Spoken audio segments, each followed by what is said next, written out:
by Shiv Sonam Music.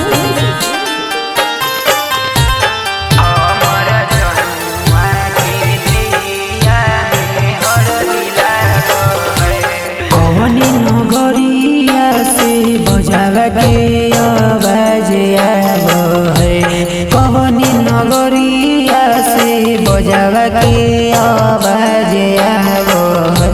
हमर जनुआ के देहिया में हरदी लागो है।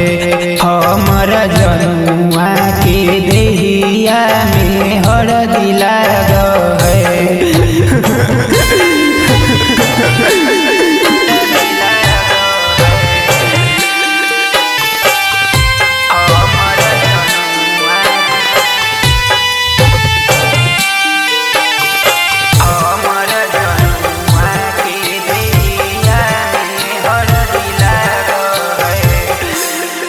अरे हे सोची सोची फटफट लगो हई दतिया।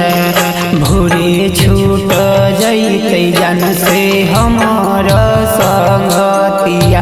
अरे हे सोची सोची फटफट लगो हई दतिया। भोरे छूट जैते जन से हमर संगतिया। कि कवने नगरिया से बजावा के आवाज आवो है। हमरा जनुआ के देहिया में हरदी लागो है।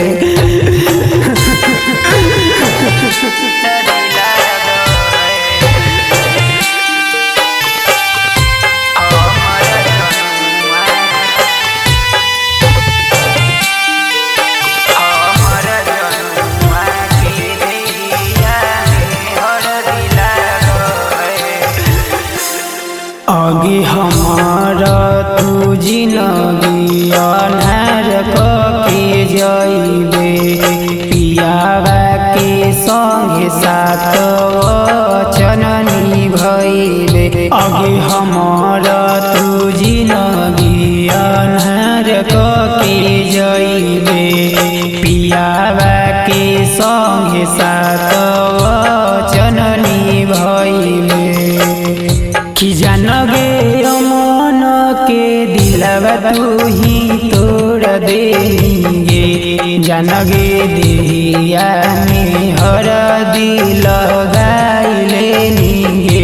जानगे देहिया में हरदी लगाई लेंगे। Presented by Shiv Sonam Music.